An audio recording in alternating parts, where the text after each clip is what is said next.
न्यायवादियों ने साक्ष्य पर साक्ष्य धर बोला पूज्य रघुनंदन के नाम की अयोध्या है, पूज्य रघुनंदन के नाम की अयोध्या है। सरयू में तैरते शवों ने प्रश्न पूछ लिया, सरयू में तैरते शवों ने प्रश्न पूछ लिया, राम ही ना हो तो किस काम की अयोध्या है, राम ही ना हो तो किस काम की अयोध्या है। कार सेवकों का रक्त चीख चीख बोलता है, कार सेवकों का रक्त चीख चीख बोलता है, अयोध्या के राम है और राम की अयोध्या है। जय श्री राम। जोरदार तालियों से आपका स्वागत होना चाहिए। आप हमारे मंच में आए हैं, आपका हृदय से धन्यवाद।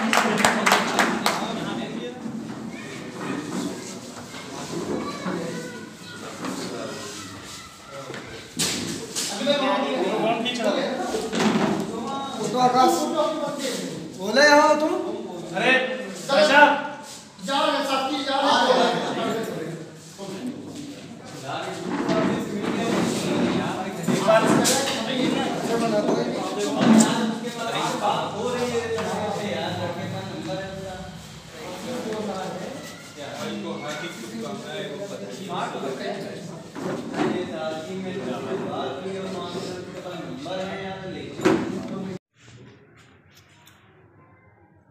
आज इस शौर्य दिवस के में हम लोग सब एकत्रित हो करके खुशी मना रहे हैं। जैसा कि आप सब जानते हैं कि आज ही के दिन सन 1992 में बावरी का वो कलंक ढांचा बाबर के सेनापति मीर बांकी द्वारा बनाया गया, वो कलंक का ढांचा जो हिंदुओं के मस्तक पे लगा दिया गया था, उसको आज ही के दिन हिंदू समाज एकत्रित। बहुत से लोग कहते हैं कि हिंदुओं में एकता नहीं है। ऐसे लोगों को ये 1992 का दृश्य देखने की आवश्यकता है। हिंदू जब जब एक होते हैं तब तब इतिहास रचा जाता है। ऐसा ही कुछ 1992 में अवधपुरी के राम जी के मंदिर के पास हिंदुओं का एकत्रीकरण हुआ। उसके बाद वो कलंक का ढांचा गिराया गया। आज हम सब, हमारे बड़े भैया सुनील शुक्ला जी कई वर्षों से लगातार इस दिन को एक शोभा यात्रा निकालकर हिंदू जागरण का कार्य किया करते थे।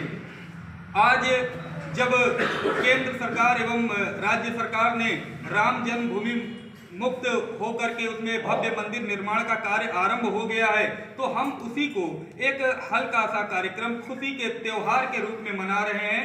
रात्रि में सभी कार्यकर्ताओं को आदेश दिया गया है, जिस प्रकार से दीपावली में आप लोग दीप जलाते हैं, अपने घर को सजाते हैं, लाइटों से चमकाते हैं, उसी प्रकार से आज के दिन भी सभी कार्यकर्ता अपने अपने घर में लाइट लगाएंगे।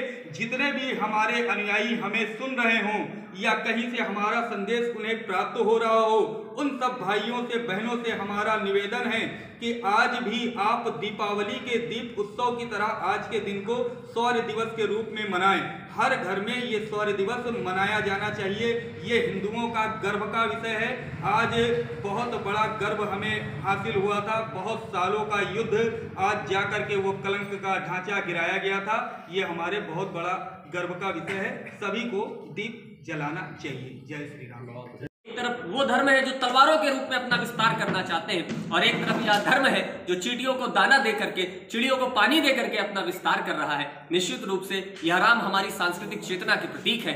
तो इसीलिए आज का यह कार्यक्रम बहुत महत्वपूर्ण है। कोरोना समय में हम इसे कर रहे हैं, इसके लिए संगठन का बहुत बहुत आभार, और जितने भी लोग इससे जुड़े हैं उनका बहुत बहुत धन्यवाद। जो आपने पंक्तियां बोली, वीर रस के अलावा भी कुछ जो मतलब काव्य पे आपने यहाँ तो कुछ पंक्तियां सुनाएंगे कुछ दर्शकों के लिए? बिल्कुल। अगर मैं एक और पक्ष प्रभु श्री राम का रखना चाहूँ, आज के समय इस देश के अंदर एक बड़ी बहस है, आप स्वयं भी पत्रकार हैं, कि मार्क्सवाद, लेनिनवाद, समाजवाद, कई तरह के वाद हैं, और वो लोग और ये कहा जाता है कि कहीं कट्टर राष्ट्रवाद या कट्टर धर्मवाद जो है इन चीज़ों को कमजोर करता है।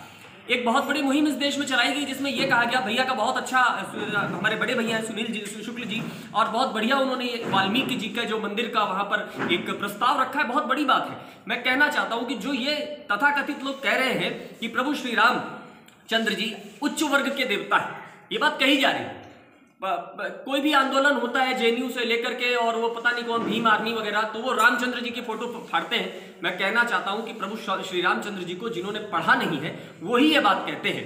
एक व्यक्ति जो जीव जंतुओं के भोजन करने के बाद, अपनी सेना के बानरों के भोजन करने के बाद स्वयं भोजन ग्रहण करता हो, इससे बड़ा मार्क्सवाद, लेनिनवाद कहीं और देखने को नहीं मिलेगा।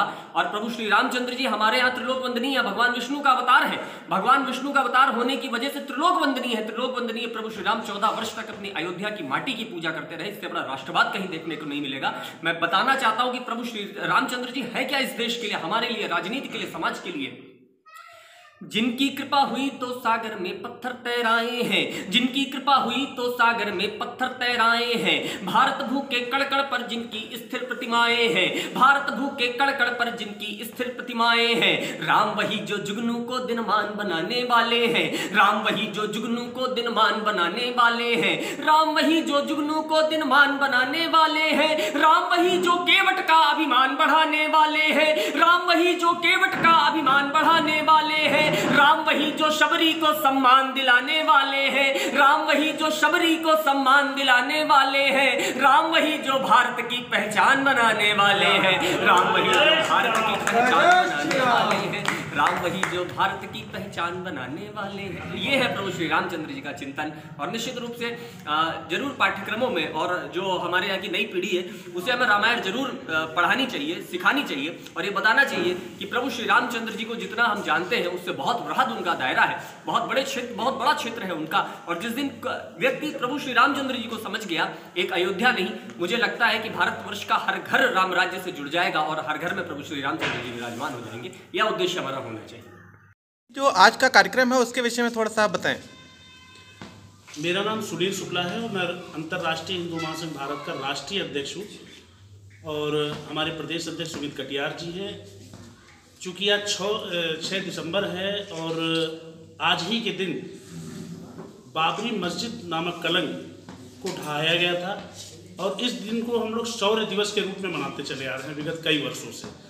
चूँकि जो हम सभी का सपना था अयोध्या में भव्य राम मंदिर का निर्माण, वो अब लगभग पूर्ण हो गया है और मंदिर निर्माण का कार्य चालू हो चुका है। तो इसको हम लोग विरोध प्रदर्शन के रूप में नहीं मनाने की जगह अब हम लोग इसको हर्षोल्लास और पर्व के रूप में मना रहे हैं। उसी क्रम में आज का ये जो कार्यक्रम है, इसमें हमारे जो प्रदेश के प्रवक्ता भी हैं और वीर रस के बहुत ही ओजस्वी कवि, राष्ट्रीय कवि हमारे प्रिय भाई प्रख्यात मिश्रा जी हैं, जो हमारे संगठन के प्रदेश के प्रवक्ता भी हैं, और उनके सानिध्य में आज ये कवि सम्मेलन का भी आयोजन यहाँ पे किया गया है, जिसमें तमाम एक से एक ओजस्वी कवि आज अपनी कविताएं पढ़ेंगे। और यहाँ पे जिन्होंने भी समाज के लिए, धर्म के लिए कुछ भी अपना हिंदुत्व के लिए योगदान किया, उनको सम्मानित भी किया करने का एक क्रम रखा गया है, जिसमें किया भी गया है। जिसमें सीटू शुक्ला जी हैं, जो अपना रोटी सेवा संस्थान के नाम से एक सामाजिक संस्था चलाते हैं, जो लोगों को आज भी कोरोना टाइम से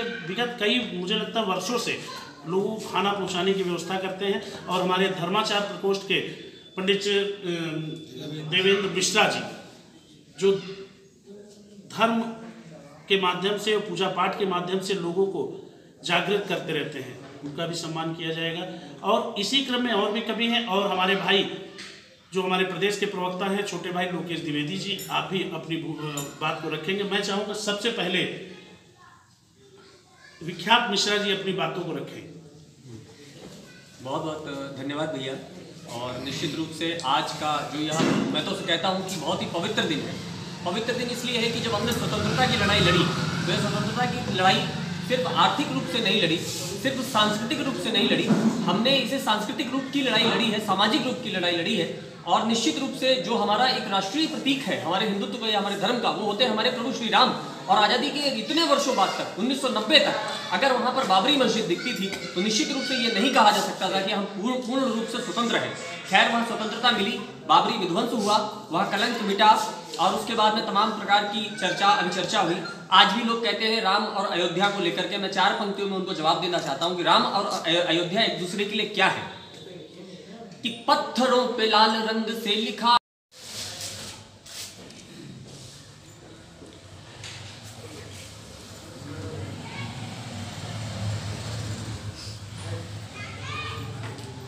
दो, एक ही पे रखो। शत्रुघ्न